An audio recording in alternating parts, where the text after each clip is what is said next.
오늘은 먼저 국민의힘 윤석열 후보님을 모셨습니다. 여러분 환영과 격려의 박수 부탁드립니다.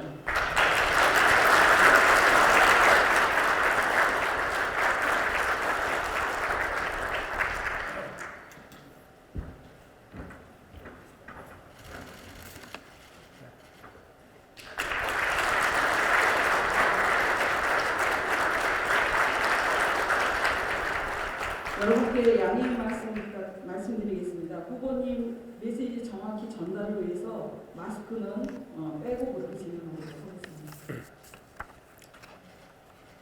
안녕하십니까. 이렇게 역사와 전통이 있는 이런 귀한 자리에 초청해 주셔서 정말 감사드립니다. 오늘 우리 지용택 이사장님, 또 우리 심정구 회장님, 그리고 또 광역시 행정을 이끌고 계시는 우리 박남춘 시장님을 비롯해서 아까 소개받은 우리 인천의 정계, 경제계, 학계, 언론계, 종교계 지도자분들 모시고 제가 여러분들께 국가를 어떻게 이끌 것인지, 어떤 비전을 갖고 있는지 간단히 말씀을 올리게 된 이런 귀한 자리 갖게 돼서 매우 영광스럽게 생각합니다. 제가 금년 1월 1일 새해를 인천항에서 부두에서 일하시는 근로자분들과 함께 새해를 맞이했습니다. 벌써 이제 열흘이 지났습니다. 다시 인천을 방문하게 돼서 매우 기쁩니다. 인천 하면은 우리나라 국민들 모두가 근대 문물이 인천을 통해서 들어왔고, 또 우리가 공산 침략의 나라를 잃을 뻔하다가 다시 인천에서 우리가 전세를 역전시켜서 자유민주주의를 수호하게 되는 그 장소라고 많은 국민들은 인천을 생각하고 있습니다. 그래서 대한민국의 이 제도약 역시 인천에서 출발해야 된다는 그런 생각들을 많이 갖고 있습니다. 인천의 경제가 과거와 달리 좀 많이 위축되긴 했습니다만은 앞으로 우리가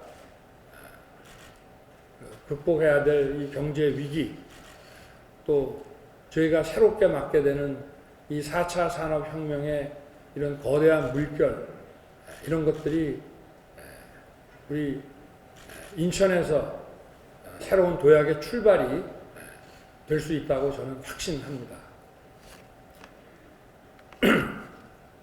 지금 이 바깥의 환경을 보면은 지금 이 4차 산업혁명이라고 하는 것은 새로운 종전의 산업혁명에 비해서 생산성이 더 고도화되는 어떤 문명의 전환입니다. 우리가 디지털 전환이라고 하지만 이 문명의 전환을 저희가 잘 올라타서 이 선도 국가로 가느냐, 아니면은 후진 국가로 다시 뒷걸음질을 치느냐 하는 이런 중요한 시기에 와 있습니다. 그리고 지금 전 세계적으로, 지구적으로 우리가 닥치고 있는 이 기후 문제, 이 탄소 중립의 이 문제를 저희가 또 새로운 성장 산업, 미래 신기술 그 산업으로서 또 극복을 해야 되는 그런 상황에 저희가 또 놓여 있습니다. 그리고 지금 뭐 전 세계적으로 이 소위 코로나라고 하는 이 상황에서 여기에 대해서 우리가 의료적으로 또 방역에 관해서 어떻게 대처를 해야 되며, 또 코로나로 인해서 어려운 이런 경제적 상황에 떨어진 국민들을 어떻게 저희가 끌어올려야 되느냐 하는 문제와 또 이 코로나로 인해서 저희가 불가피하게 직면할 수밖에 없는 이런 소위 비대면의 이 문화를 계기로 해서 저희가 또 어떻게 재도약을 해야 되느냐 하는 그런 문제가 또 저희들에게 놓여 있습니다. 그리고 먼저 이 기업하시는 분들부터 체감을 할 수밖에 없는 문제이지만 지금 이 미중 간의 이 전략 경쟁이 우리나라의 경제, 정치, 경제 이 문제를 바라보는 데 있어서 어떠한 입장을 가져야 되고 우리가 어떤 선택을 해야 되는지에 대해서 과거와는 다른 그런 그 문제의식을 우리에게 깊이 던져주고 있습니다. 또 국내적으로는 뭐 세계 어느 나라나 좀 비슷한 상황이긴 하겠습니다만은 이런 고질적인 이 저성장, 어떻게 보면 일부 큰 기업들은 어느 정도 매출의 증진을 하고 있습니다만은 대부분의 중견기업, 중소기업들이 어떻게 보면 제로 성장 또는 마이너스 성장을 하고 있는 이런 현실에서 우리가 미래 청년 세대를 위해서 우리의 사회 구조, 경제 구조를 또 어떤 식으로 혁신을 시켜 나가야 되느냐 하는 그런 도전에도 직면해 있습니다. 뿐만 아니라 이 저출산과 이런 인구 감소라는 세계에서 가장 심각한 이런 상황에도 또 저희가 직면해 있습니다. 그리고 우리 한국 정치의 이런 고질적인 이 진영의 극한 대립에 의한 국민 간의 어떤 분열, 우리가 국민 통합을 어떻게 이루어내서 우리가 당면한 문제들을 해결하고 우리가 이 도약의 발판으로 삼을 수 있을 것인지에 대한 그러한 국내적인 문제 상황에도 저희가 직면해 있습니다. 시민사회와 또 시장 경제가 해결할 수 있는 문제도 많이 있겠습니다만은 이런 국내외적인 상황에 직면해 있는 우리나라가 이 문제 해결을 위해서 과연 국가는, 정부는 어떻게 해야 되느냐, 여러분들 많이 궁금해 하실 것이고 여기에 대해서는 뭐 아주 오래전부터 상당히 논쟁적인 그런 담론들이 이어져 왔습니다. 저는 우리나라의 헌법이라는 것이 어느 나라도 마찬가지겠습니다만은 그냥 모양 좋으라고 또는 어느 특정 시기에서의 정치적인 일시적인 타협을 하기 위해서 만들어 놓은 이 문서가 아니고 한 국가의 지속적인 그 번영을 위해서 우리가 반드시 기초로 삼아야 되는 그런 규범들을 국민들이 다 함께 합의해서 만들어 놓은 문서라고 저는 생각을 합니다. 지금 세계에서 1등 국가라고 하는 미국이 1789년에 미국 이 헌법을 지금 만들어 놓지 않았다면, 물론 미국 헌법도 시대에 따라서 수정 헌법과 또 판례에 의해서 많은 변화가 있었습니다만은 그런 헌법 체계가 존재하지 않았다면은 오늘날의 이런 경제적인 번영과 세계의 어떤 패권 국가로서의 이런 위치를 과연 가질 수 있었겠느냐라고 저는 생각합니다. 그래서 우리도 해방과 정부 수립 이후에 여러 차례의 그 헌법 제정, 개정이 있어 왔습니다만은 우리가 이런 국내외적으로 어려운 상황에 직면해서 국민과 정부가 힘을 합쳐 이 문제를 해결해 나가려면은 우리 선조들이, 우리 대선배들이 만들어 놓으신 우리 헌법 정신으로 되돌아가서 늘 원칙에 충실해서 이 문제 해결을 꾀해야 한다고 저는 생각을 합니다. 우리 헌법의 기본적인 정신은 자유민주주의 정신입니다. 여기서 제일 중요한 것은 자유입니다. 민주주의라는 것은 여러분들 다 아시다시피 인간의 자유를 보장하기 위해서 만들어 놓은 도구입니다. 그 민주주의라는 그 자체가 모든 것을 다 해결해 주는 것은 아니고 결국 모든 인간이 평등하게 태어났기 때문에 어느 누구로부터 지배를 받지 않고 어떤 개인의 자아와 인격을 완성해 가기 위한 그런 자유로운 활동이 어느 누구로부터 방해받거나 지배돼서는 안 된다고 하는 바로 그 정신이 우리 인류의 발전과 번영을 가져왔고 그것을 현대 문명 국가들이 채택을 했고 우리나라 역시 바로 이러한 이 자유민주공화국이라고 하는 것을 나라를 잃고 상해에서 임정을 수립해서 향후 우리가 독립해서 세울 국가의 모습으로 그려왔고 또 우리가 독립한 이후에도 이 정신을 우리 대한민국의 사회적 약속과 규범의 기초로 삼아왔습니다. 저는 진보냐 보수냐 하는 이런 진영의 가름도 있습니다만은 그 어떠한 입장에 선다 하더라도 우리나라의 이 헌법 정신에 저희가 투철한다면은 이런 양극단의 이 대립을 피하면서 이것으로서 국민 통합을 이뤄나가고 우리가 당면한 문제들을 해결할 수 있다고 저는 생각하고 있습니다. 이 기본과 우리의 원칙적인 규범에 충실함으로써 우리가 당면한 문제를 또 해결하는 것이 정말 해결하는 것이고 우리 사회의 지속적인 발전과 성장을 보장하는 것이라고 저는 생각합니다. 그러면 정부가 무슨 일을 해야 되느냐? 저는 국가와 정부가 아니면 할 수 없는 정부만이 할 수 있는 일을 딱 그 일만 해야 된다고 저는 생각합니다. 지금 선거 때가 되니까 많은 국민들이 또 많은 지역에서 향후 정부에 대해서 많은 것을 요구하고 있습니다.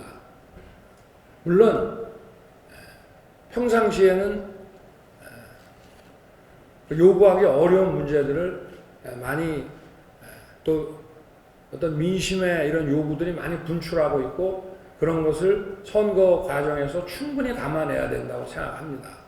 그러나 저희가 잃지 말아야 되는 생각은 이게 과연 국가가 또 중앙정부가 지방정부가 해야 될 일인 것인지 아닌 것인지를 명확히 가려야 되는 것이지 또 선거에서 유리하다고 해서 무조건 하겠다 또 해야 된다 그런 방식으로 나가서는 우리가 이런 국내외 당면한 문제들을 해결하는데 어떤 큰 어려움이 생길 수밖에 없다고 저는 생각합니다.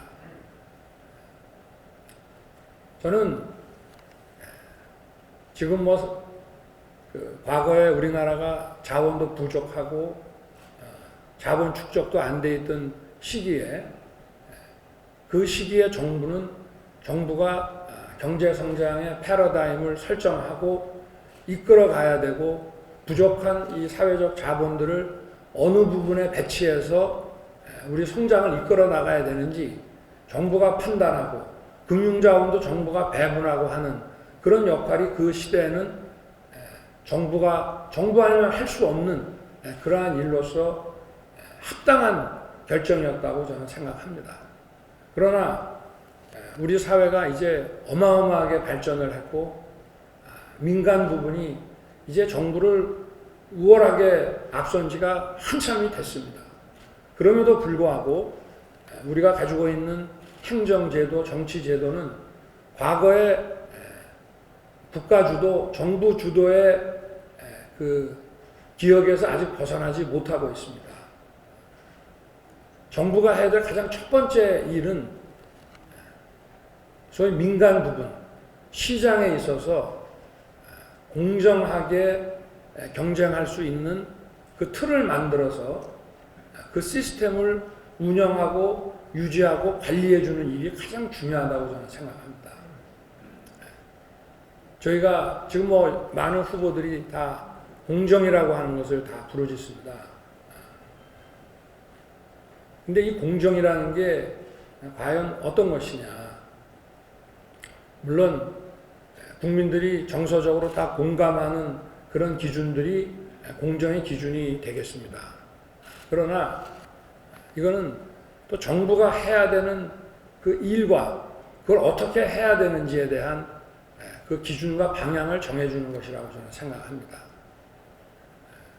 기업이 정부의 간섭 없이 자유롭게 자기들의 그 영리를 추구해 나가도록 그것이 도덕적으로도 아주 합당한 것으로 인정받게 해야 되고, 정부는 시장 내에서의 강자와 약자, 또 같은 체급에 있는 경쟁자라 하더라도 공정하게 경쟁할 수 있는 모두가 공감하는 룰을 만들어서 반칙을 한 행위자에 대해서는 강한 제재를 가하고, 또 시장에서 다른 사람을 속이거나 이렇게 함으로써 거래 비용을 증가시키는 그런 행위들을 줄여서 시장 참여자들의 원활한 거래를 보장해주고, 결국은 이 거래가 얼마나 많이 일어나느냐가 저희들의 성장의 관건이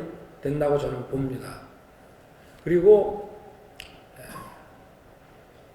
정부 아니면 할 수 없는 일, 어떤 새로운 시장을 만들어 간다든지 또는 어떤 원천 기술에 투자를 한다든지, 우리가 지금 이 4차 산업혁명에 올라타서 저희가 이것을 선도국가로서 발돋움하기 위해서 어떤 미래 비전을 가지고 정부가 이걸 어떻게 이끌어 나갈 것인지 하는 문제, 이거는 시장에서 이루어지기 어려운 문제입니다.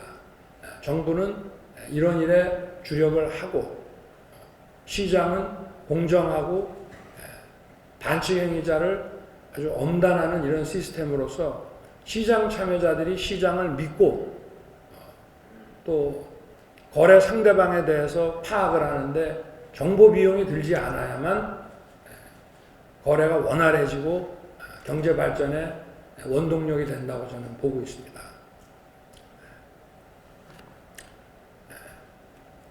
지금 우리나라의 가장 큰 지금 문제로 보는 것이, 지금 현 정부도 마찬가지지만 일자리를 만들어내는 것이 중요하다고 늘 얘기하고 있습니다. 저도 아주 공감을 하고 있고요. 특히 우리 미래 세대에게 사회 참여를 정상적으로 진입시켜주고 하기 위해서는 그 경제적인 활동의 기반이 되는 그 일자리를 만들어줘야 한다고 생각합니다. 아르바이트 이런 것이 아니고 최소한 주 한 40시간 이상의 지속 가능한 안정적인 양질의 일자리들을 계속 공급을 해줘야 된다고 봅니다. 일자리라고 하는 것은 일거리가 있어야 일자리가 생기는 겁니다. 근데 그럼 이걸 어떻게 만들어내야 되느냐? 그건 정부가 만들어내는 것이 아닙니다. 바로 시장에서 만들어지는 거고 기업에서 만들어내는 것입니다. 이것을 정부가 재정을 써서 이 일자리를 일시적으로 만든다고 하는 것은 그건 결국 다 무위에 그칠 것입니다. 그건 그냥 일시적으로 돈 나눠주는 것에 불과하고 세금을 효과적으로 쓰는 방식하고는 거리가 먼 것입니다. 정말 우리가 아까 제가 말씀을 드렸습니다마는 우리 번영의 기초가 되는 헌법 정신을 다시 한번 생각해 보고 정부의 역할을 다시 한번 생각해 본다면은 이런 재정에 의한 일시적 일자리라고 하는 것은 이건 일자리라고 보기가 어렵습니다. 그러면 기업이 일거리를 많이 만들어낼 수 있어야 저희가 고질적인 저성장에서도 벗어나고 또 미래 세대에게 정상적인 사회 진입을 할 수 있는 기회를 주어서 우리의 그 번영이 지속 가능하게 이끌어갈 수 있게 하는 것입니다. 지금 많은 분들이 그럼 어떻게 하면 기업들이 일거리를 만들어낼 수 있느냐라고 얘기를 하십니다. 제일 먼저 드는 것들이 바로 규제 완화, 규제 혁신입니다. 그런데 네거티브 규제로 가고 원스톱 규제로 가야 된다 이런 말씀들 많이 하십니다. 그런데 우리나라의 규제에 관한 이런 여러 가지 행정 법규들을 법전을 한번 뒤져보시면 아시겠지만 우리나라의 이런 대륙법계식의 이 법체계들이 이게 네거티브 규제로 가기가 대단히 어렵게 되어 있습니다. 기본적으로 어떤 현실을 인정하고 이런 것들을 하지 못하게 만드는 이런 행위 규제를 하는 이런 영미식의 법체계가 아니고 어떤 행정법규를 보면 기본적으로 정부가 허용하는 그 사업의 그 종목이 먼저 정해져 있고 거기에 따라서 인가 또는 허가 절차가 규정이 돼 있고 또 거기서 금지하는 것들을 규정을 해놓고 그 금지하는 것들을 했을 때는 제재가 가해지고 가장 큰 제재가 인허가의 취소입니다. 그런 시스템으로 모든 법들이 지금 만들어져 있기 때문에 소위 말하는 이 네거티브 규제로 간다는 것이 그야말로 혁명적인 변화가 필요합니다. 이게 간단한 문제가 아닙니다. 자본시장법 같은 것만 보더라도 그 자본시장법에 이 금융산업에 관해서 할 수 있는 그 사업의 종류가 딱 열거되어 있습니다. 그것도 개정을 하면서 네거티브 규제를 많이 바꿨다고 하지만 어떤 사업을 해야 되는지에 대해서 법이 딱 정해놓고 있습니다. 건설업도 그렇고요. 또 교통과 관련한 무슨 뭐 운송사업 같은 것도 그렇고요. 다 사업의 종류를 정해놓고 인허가 규정을 정해놓고 또 할 수 없는 행위를 정해놓고 그걸 하게 되면 그 사업에서 위반을 하게 되면 그 종목의 사업에서 퇴출시키는 이러한 법 체계를 저희가 가지고 이거를 당연한 것처럼 수십 년을 여기에 적응해서 살아왔습니다. 물론 뭐 네거티브 규제라는 그 정신은 좋습니다만은 이거는 우리 법 체계에 대한 대대적인 개혁 없이 이 규제 완화를 논하기가 참 쉽지 않습니다. 그리고 원스톱 규제라고 하는 얘기들 많이 합니다. 사실은 기업인들이 네거티브 규제보다 더 원하고 바라는 것이 그냥 한 라인으로 해결할 수 있게 원스톱 규제를 더 원하고 있습니다. 그런데 이 원스톱 규제라는 것이 각 행정기관들이 그렇게 원활하게 움직인다는 것이 현실적으로 쉽지 않습니다. 관련되는 법의 종류도 많고요. 또 그 법령에 대해서 그 집행권한을 가지고 있는 부서도 다양하게 있고, 그래서 저는 이거를 해결할 수 있는 방법이 바로 디지털 플랫폼 정부다. 이것이 우리가 이 4차 산업혁명에 따라서 정부 구조도 이런 식으로 혁신하지 않으면은 이게 과연 원스톱 규제가 가능하겠느냐. 어떤 사업을 하려고 하는데 부산에서 하는 게 좋은지 인천에서 하는 게 좋은지를 판단하는 것부터 시작해서 중앙정부와 지방정부와 관계되는 이런 모든 규제와 그 기관들이 어떤 사람이 사업을 시작하려고 할 때 일일이 만나고 찾아다니고 하는 것이 아니라 이것이 하나의 플랫폼 위에 올라가서 거기서 절차를 밟아 나가는. 그러니까 정부가 우리가 디지털 정부라고 얘기 많이 합니다만은 디지털 정부 갖고는 안 되고 이런 플랫폼 정부, 하나의 플랫폼에 대한민국의 모든 중앙정부와 지방정부의 기관들이 다 들어가서 이런 그 플랫폼 정부 체계를 구축하지 않으면 기술적으로 이런 원스톱 서비스라고 하는 것이 쉽지 않습니다. 또 그러기 위해서는 상당히 많은 이런 그 재정과 어떤 기술의 이 투자가 또 필요합니다.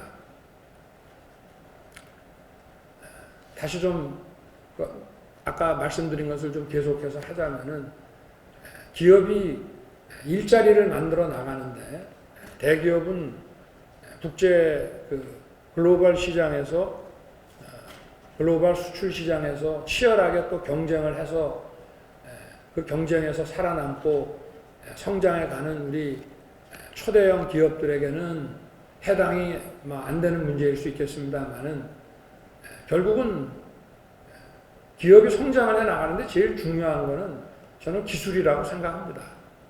그것이 정보를 활용하는 그런 이런 플랫폼 형태의 노하우든 아니면 그야말로 산업 현장에서 필요한 첨단 기술이든지 간에 이런 기술이라는 것이 뭡니까? 생산성을 올리는 노하우가 기술 아니겠습니까? 생산성이 올라가야 소득도 올라가고 일거리도 만들어지고 그렇게 해서 안정적인 일자리가 생기는 거 아니겠습니까? 그럼 이 국가의 이런 산업기술의 발전을 위해서 전반적인 우리 기업들의 산업기술 발전을 위해서 정부가 할 수 있는 일은 뭐냐? 이게 과연 시장 메커니즘을 통해서 해결할 수 있는 문제냐? 물론 기술 개발이라는 것은 시장 메커니즘을 통해서 해결할 수 있는 문제들이 또 많이 있습니다. 자기들이 경쟁을 하면서 경쟁 과정에서 생산성을 높이기 위한 기술과 노하우의 개발을 경쟁적으로 해 가기 때문에 그것이 가능합니다만은 그런 기술 개발을 스스로 해나가기 어려운 그런 중소기업들도 많이 있습니다. 지금 매출 규모도 얼마 안 되고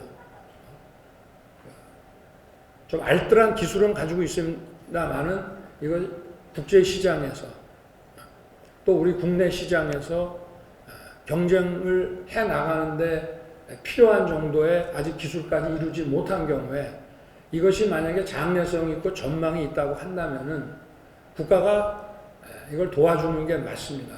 그거는 저희가 국가의 재정과 자원을 투입해서 자라나는 학생들에게 교육을 국가의 책임으로 교육을 시키는 것과 같은 원리라고 저는 봅니다.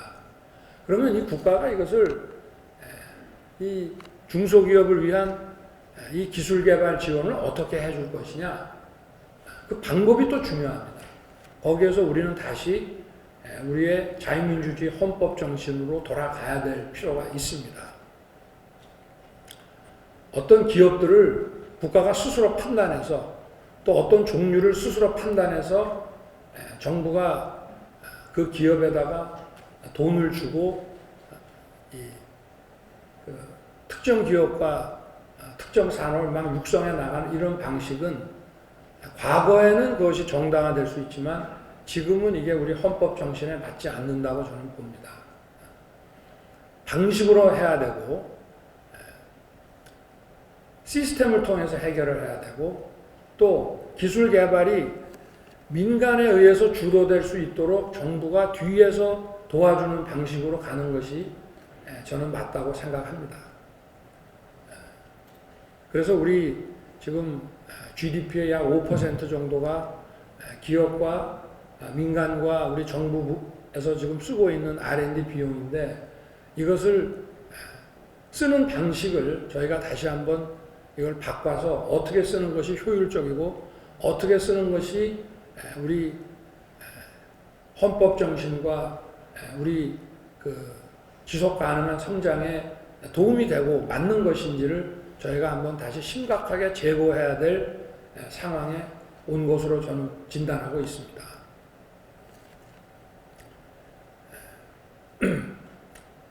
그리고 이 역시도 중소기업에 관한 문제이지만 정부가 여러 가지 지원을 해주는 것 중에 중요한 것이 판로 지원과 금융 지원, 이 두 가지가 되게 중요하다고 생각합니다.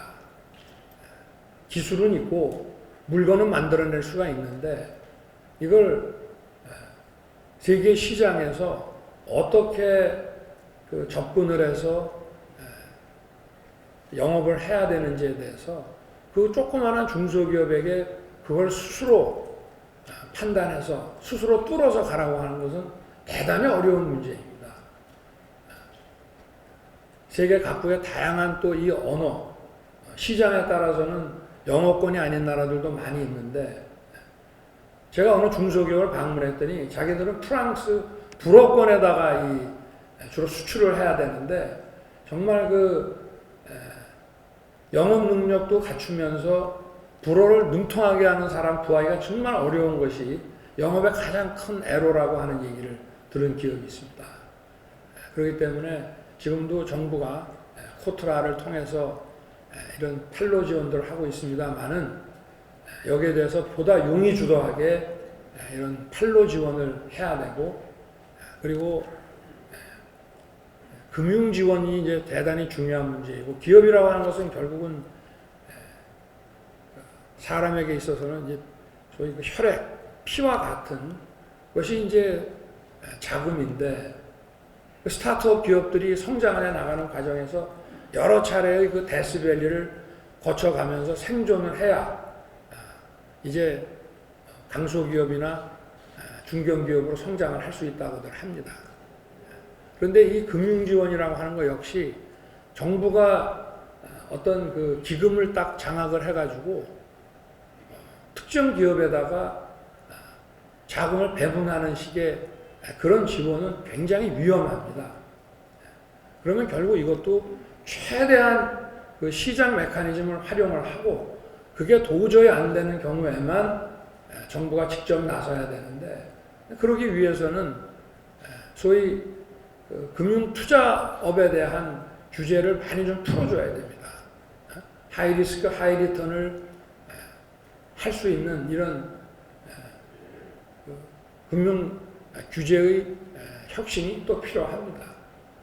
예를 들어서 대전의 이 카이스트에서 많은 기술을 개발을 해내고 그와 연계된 소기업들이 연구실과 연계되어 있는 기업들이 많이 있다고 한다면은 사실은 대덕뿐만이 아니고 한 유성이나 대전 시내에 그런 기업들을 자금으로 지원할 수 있는 소규모든 중소규모든 많은 이 금융투자 회사들이 있고 그 금융투자 회사들이 시중에 지금 어디에 갈 곳을 잃고 있는 그런 자금들을 합당한 설명을 통해서 유치를 해서 그 자금 중개 기능을 해줘야 그 민간 주도의 이런 기술 발전을 이루어낼 수 있다고 저는 보고 있습니다.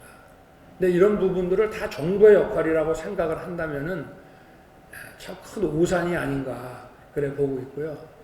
결국은 이런 산업의 발전이라고 하는 것은 그것을 뒤에서 추동해 주는 그런 금융 시스템이 연계되지 않는 한 산업 발전을 기대하기가 매우 어렵습니다. 그러면 정부가 해야 될 일은 자금을 직접 지원해 주는 역할이 아니고 과거에는 특정 기업에다가 조선 산업을 육성해야 된다, 자동차 산업을 육성해야 된다, 또 중화학공업을 육성해야 된다 하면은 은행에다가 지시해서 거기에 자금을 보내고 금융자원의 배분을 정부가 직접 했죠. 그러나 이것은 금융 시스템을 고쳐나가면서 이것도 결국은 금융시장이라고 하는 시장 메커니즘을 통해서 그 시장의 판단에 의해서 자금이 공급되도록 하는 것이 매우 중요한 문제라고 생각을 하고요. 이 산업 발전의 이 금융 지원이라고 하는 것은 금융 시스템이라고 하는 매우 중요해서 지금과 같은 우리가 이 금융 시스템을 유지하는 한 이런 산업 발전을 이 4차 산업혁명에 올라타서 우리가 혁신적인 기술 개발과 산업 발전을 이루어내기가 매우 어렵습니다. 우리가 금융이라고 하는 것을 IMF 때 우리가 겪었던 것처럼 어떤 금융기관의 부실화를 막아야 된다. BIS 비율을 높이거나 유지해야 된다는 그런 관점에서만 소위 금융기관의 자산 건전성이라는 차원에서만 접근해가지고는 우리 산업 발전을 견인해 나가기가 매우 어렵습니다. 그래서 이 부분 또한 저희가 심각하게 고민하고 과감한 그런 개혁 조치가 있어야 한다고 저는 봅니다. 우리 여기 인천에도 이쪽에 뭐 남동공단을 비롯해서 많은 중소기업들이 있습니다만은 이분들이 뭐 은행을 비롯해서 현실적으로 새로운 시설 자금이나 운영 자금들을 조달받기가 쉽지 않은 현실입니다. 그러니까 이러한 하이리스크 하이리턴의 이런 금융 투자업이 이 지역에서 많이 발전을 한다면은 이것이 지역의 경제 발전을 밀고 가는 그런 큰 힘이 될 것이라고 저는 보고 있습니다. 막 그런 차원에서 저희가 IMF 때 그 많이 퇴출시켰던 그 지방은행의 설립이라는 것도 저희가 새로운 각도에서 검토를 해봐야 된다고 저는 보고 있습니다. 그리고 또 하나가 이 교육의 문제가 있는데요. 일거리는 만들어졌는데 그것을 감당해 나갈 수 있는 그런 새로운 이런 디지털, 바이오 이런 인재들을 그 국가가, 그 사회가 공급을 해야 됩니다. 근데 과연 우리의 지금 교육 시스템이 그런 새로운 변화에 부응할 수 있는 그런 인재를 과연 기업과 시장에 잘 공급을 할 수 있느냐에 대해서는 참 회의적인 시각들이 많습니다.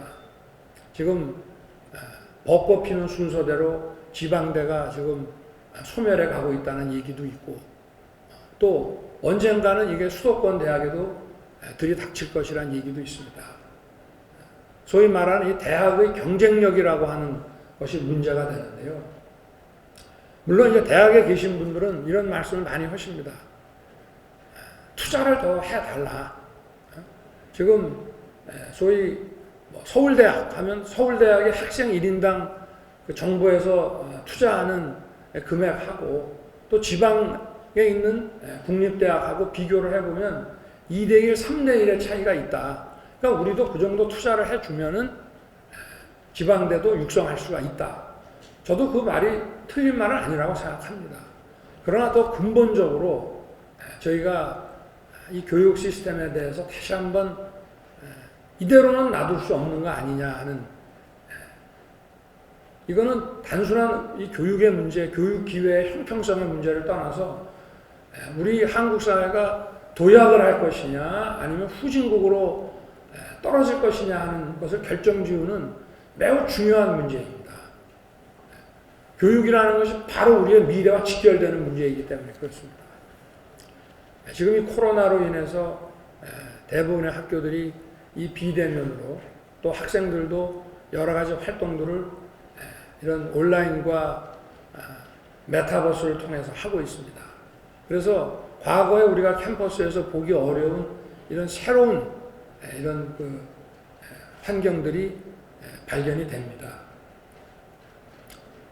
우리 여기 조동성 우리 총장님도 와 계시지만 저도 이 문제에 대해서 우리 총장님께 자문도 구하고 했었습니다. 물론 이걸 바라보는 우리 한국 교육의 정상화 또 이 교육을 잘 다루면은 학교 문제를 잘 다루면 이것이 수도권과 비수도권의 그 균형 발전의 견인차 역할을 할 수도 있습니다. 근데 오늘은 저는 거기까지는 말씀드리지 않고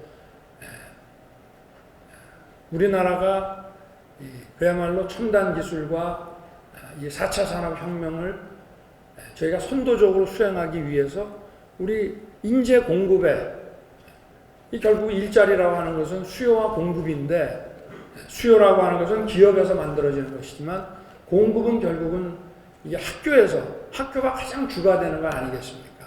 물론 뭐 저희가 이런 적극적 노동시장 정책을 통해서 뭐 직업교육이라든가 재교육을 통해서 공급하는 것도 있습니다만은 과연 우리의 그 학교 교육이라는 것이 이대로 가는 것이 맞는 것이냐. 과거에 2차 산업혁명 시절에 이런 시스템을 그대로 가져가는 것이 맞느냐. 저는 그건 아니라고 봅니다. 저희가 지금 이 교육제도가 우리나라에 들어온 지가 이제 100년이 넘었습니다. 지금 산업구조나 이런 환경이 엄청나게 변했는데 그런 6학년, 3학년, 3학년, 4학년에 이런 학제가 과연 맞는 것이냐. 또 우리가 학생들이 사회에 정상적으로 진입해서 여러 가지 경제활동과 사회활동을 해나가는데 필요한 그런 지식과 소양을 습득하는데 이런 식의 교육제도를 통해서 가는 것이 맞는지에 대해서 저는 근본적으로 생각을 해봐야 된다고 봅니다. 제가 그동안 발표한 이런 대선 공약 중에 교육에 관한 것들은 좀 적습니다. 종합적인 교육에 대한 공약 아직 내지 않았습니다.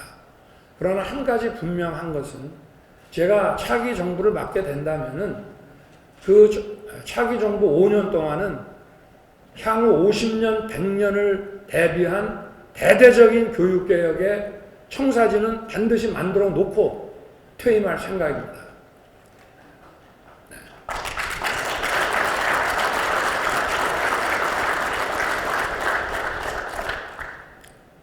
그리고 지금 뭐 소위 디지털 리터러시라고 해서 학교에서 그 학생들이 요새 코딩이라고 해서 컴퓨터 알고리즘을 많이 공부를 하고 있습니다만은 저는 예를 들자면 이걸 입시와 연계해서는 안 되지만 이런 그 학생들의 그 이런 코딩 교육이 지금보다 훨씬 많은 시간을 배정을 해서 그야말로 입시를 본다고 하면 입시에도 국영수 이상의 배점을 둬서 해야만이 우리가 디지털 인재를 시장과 기업에 많이 공급할 수 있는 것이냐 아니냐 하는 그런 생각 가지고 있고요. 이게 왜 그러냐면은 지금 앞으로의 미래는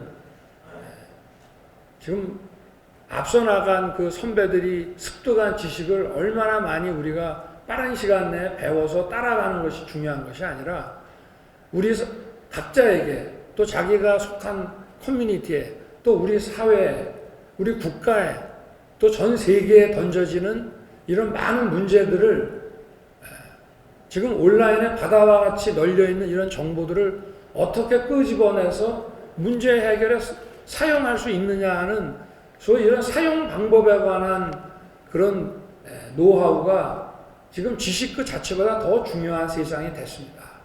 학교에서도 교과서나 선생님의 그 강의를 통해서 어떠한 지식을 습득하는 것이 아니고 스스로 문제 해결을 할 수 있는 그런 실험의 장으로 학교가 운영이 되어야만 앞으로 그 새로운 산업사회에 적응할 수 있는 그런 그 인재들을 저희가 공급할 수 있는 것입니다. 지금 뭐 세계적인 이런 플랫폼 기업들은 사원을 모집을 할 때 대학을 나왔냐, 어느 대학을 나왔냐, 전공을 뭘 했냐 이런 거를 잘 묻지 않는다고 합니다. 문제를 던져놓고 그 문제 해결하는 것을 보고 연봉이 아주 높은 직원들을 그냥 뽑는다고 합니다. 이게 아마 조금 시간이 지나면 우리나라에도 많은 기업들이 이런 식으로 바뀌어 나갈 것입니다. 그래서 학교라고 하는 것은 학벌이라고 하는 그 라이센스를 받아가는 것이 아니고 정말 앞으로 미래에 그 자신의 경쟁력을 높이는 그런 그 기회의 장이 아마 될 것으로 또 그렇게 변모를 해야만이 학교로서의 정상적인 기능을 할 것이고 거기서도 부닥치는 문제가 바로 가르치는 분들이 어떻게 해야 되느냐 하는 문제가 또 있습니다. 네. 예를 들어서 초등학교 교사 그러면은 20대 한 중반에 교육대학을 졸업을 해서 이건 뭐 예를 드는 겁니다. 30년 이상을 교직에 계속 계시는데 과연 이분들이 엄청나게 변해가는 이런 초등학생들의 어떤 교육에 대한 이런 수요, 사회가 요구하고 기대하는 이런 수요를 과연 본인들의 어떤 끊임없는 재교육과 자신에 대한 혁신 없이 이게 감당할 수 있는 것이냐. 이거는 대학도 다 마찬가지입니다.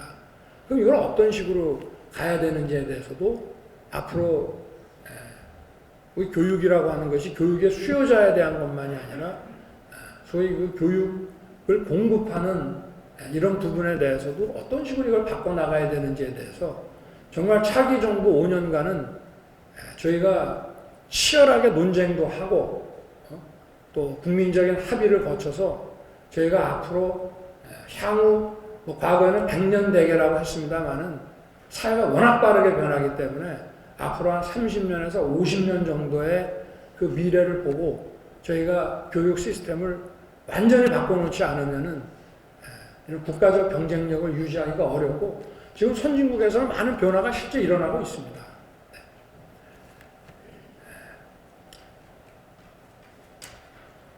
지금 시간이 얼마나 이게 할 수 있는 건지 모르겠습니다. 그러면 네, 그러겠습니다.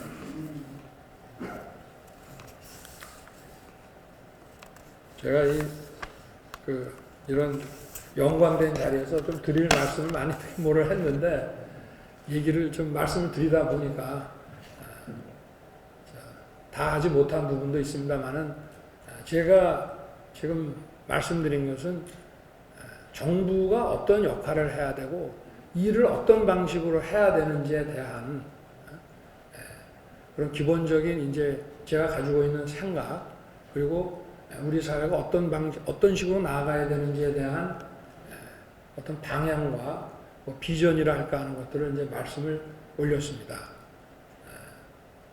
저는 이제 이런 것을 통해서 우리 사회가 굉장히 역동적으로 늘 변화하는 그리고 사회가 역동성이 있고 그렇게 역동성이 있는 사회는 소위 말해서 이동성이 활발하기 때문에 계층 간의 이동도 활발하고 그래서 공정의 어떤 문제와 그에 대한 불만도 충분히 녹일 수 있다고 저는 생각을 합니다. 그래서 정체된 사회, 누구나가 자기 기득권을 딱 장악을 하고 조금도 양보하지 않고 그야말로 황금 분할처럼 딱 자리매김이 돼서 변하지 않는 그런 정체된 사회가 아니고 늘 변화하고 발전하는 그런 역동적인 사회를 만들어 나가는 것이 저는 우리 헌법 정신이라고 생각합니다. 감사합니다.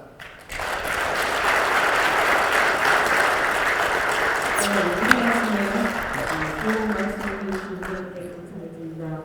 먼저 이제 그 후보님께 질문을 드릴 텐데요. 저희 지역특위 사장님이 말씀하셨듯이 저희가 준비한 질문 드리도록 하겠습니다. 먼저 인천 상공에서 김재식 사무장님 마이크 받아주시기 바랍니다. 감사합니다. 인천 상공에서 김재식 사무장입니다. 이번에 질문을 드리도록 하겠습니다. 네. 경인선 철로와 경인고속도로는 인천 구도심 발전의 가장 큰 저해 요소로 손꼽히고 있습니다. 특히 구로역에서 인천역까지의 경인선 지하화는 지역 원도심 활성화 차원에서 그리고 지역 내의 지역 간 단절을 해소하는 차원에서 인천은 물론 부천 그리고 수도권 주민들의 영원이기도 합니다. 인천 시민이 고대하고 있는 경인선 지하화에 대한 국비 지원을 포함해서 후보님의 입장을 밝혀주셨으면 좋겠습니다. 저는 추진할 생각입니다. 제가 차기 정부를 맡게 되면 경인선과 그 고속도로 지하화를 추진할 생각이고 거기에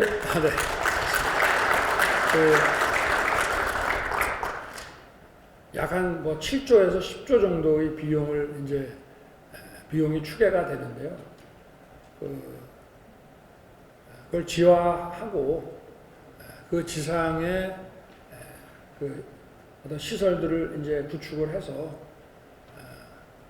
저희가 그걸 또 상업적으로 활용을 하면은 그 비용이 상당 부분 조달될 수 있지 않겠나 그렇게 추산을 하고 있습니다. 그리고 서울과 인천 간의 이 고속도로와 그 철도 때문에 쭉 연결이 안 돼 있고 이게 단절이 돼 있고 특히 또 구도심의 그 상업적인 활성화를 위해서 비용이 들더라도 이걸 추진을 하게 되면은 뭐 그 들어가는 비용보다 훨씬 많은 길게 보면은 뭐 수십 배가 될 수 있는 그런 경제적 효과가 산출될 수 있을 것으로 보고 있습니다. 네, 감사합니다. 다음으로 인천일보 이상호 차장님께 말씀드립니다. 네, 인천일보 이상입니다.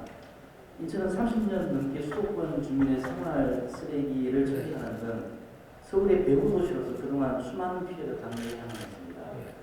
인천시 7기 정부 들어서 2025년 수도권 쓰레기 매립지 종료를 선언했는데요. 대통령이 당선되시면 이 문제를 어떻게 지원하실 것인지 말씀해 주시죠. 제가 이전에도 한번 우리 인천 시당을 방문한 자리에서 기자 간담회를 가졌는데 이 똑같은 질문을 받았습니다. 근데 저는 기본적으로 과거에 우리가 이제 서울, 인천 구별 없이 그렇게 살아왔던 시절에는 쓰레기 매립지를 인천에다가 이제 두었는데 지금은 이제 각 지역마다 자기 책임 하에 이런 주민 복지와 행정이 이루어지고 있는데 이런 상황에서는 쓰레기 처리라고 하는 것은 발생지에서 처리한다는 대원칙으로 돌아가야 되고 또 인천 시민들께서 반대하시는 이 쓰레기 매립지의 존치라고 하는 것은 제가 차기 정부를 맡게 되면 반드시 임기 내에 총리실에 딱 일을 맡겨가지고 대체 매립지를 확보를 해서 임기 내에 반드시 이거는 이전을 시키도록 하겠습니다. 네. 그렇게 또 말씀을 드렸죠. 네, 마지막으로 질문을 드리겠습니다. 신희철 인천평화복지원의 정책위원장님 질문해 주시죠. 네, 질문드리겠습니다. 작년에 열린 제22차 유엔 기후변화협약 당사국 총회에서 세계 정상들은 2030년까지 전 세계 이산화탄소 배출량을 45% 감축하고 석탄 발전을 단기적으로 감축하기로 합의한 바 있습니다. 후보님께서도 잘 알고 계시라 생각합니다. 영국 석탄 화력 발전소는 수도권 유일의 화력 발전소로 인천 온실가스 전체 배출량의 49%를 차지하고 있습니다. 정부는 재작년 부차 전력 수급 계획에서 영국 화력 발전소 1, 2호기를 조기 폐쇄하지 않고 30년 수명 기간인 2034년까지 사용하고 LNG로 전환하겠다고 발표했습니다. 한쪽에서는 2030년까지 국가 온실가스 감축 목표로 2018년 대비 40% 감축한다고 말하면서도 실제로는 시대 역행적인 정책이 추진되고 있는 것입니다. 이제 10차 전력수급 계획이 올해 말에 수립될 예정입니다. 이에 폐쇄에 대한 인천 시민들의 요구가 높아지고 있습니다. 인천 시민사회는 2030년까지 1호기에서 6호기를 단계적으로 완전 폐쇄해야 한다는 입장입니다. 후보님께서는 영웅 화력 발전소 조기 폐쇄에 나서실 용의가 있으신지 질문드립니다. 저는 석탄 발전소는 하여튼 우리가 할 수 있는 대로 가장 빠르게 대체를 해 나가야 된다고 보고 있습니다. 그래서 지금 탈원전을 현 정부에서 탈원전을 추진하면서 석탄 화력 발전소를 계속 유지를 하는 거 그리고 또 그러면서 탄소 중립의 속도를 더 내는 것들이 서로 맞지가 않는 모순되는 그런 정책들이기 때문에 그 중에서 탄소 배출을 가장 심각하게 하고 있는 석탄 발전소들은 빠른 속도로 대체해 나가야 되고 특히 영웅 화력 발전소의 폐쇄는 좀 속도를 내야 된다고 보고 있습니다. 다만 영웅 화력 발전소가 수도권의 약 20%의 에너지를 공급을 하고 있기 때문에 전기를 공급하고 있기 때문에 지금 뭐 그렇다고 이 지역에 신재생 발전만 가지고 그게 감당이 되기 어렵기 때문에 석탄보다는 그래도 탄소 배출이 적은 LNG로 대체를 해나가야 되지 않겠나 그렇게 보고 있습니다. 네, 지금 다른 질문 있으시죠? 아니요, 저희가 그 후보님 일정이 지금 너무 네. 바쁘셔서 네. 좋은 말씀도 주시고 질문도 주셨는데요. 네. 여기까지 하고 네. 다음 말씀. 지금 우리 오늘 인천에 오셔서 귀한 시간 내주시고 좋은 말씀 해주신 후보님께 감사한 마음 전하도록 하겠습니다. 네.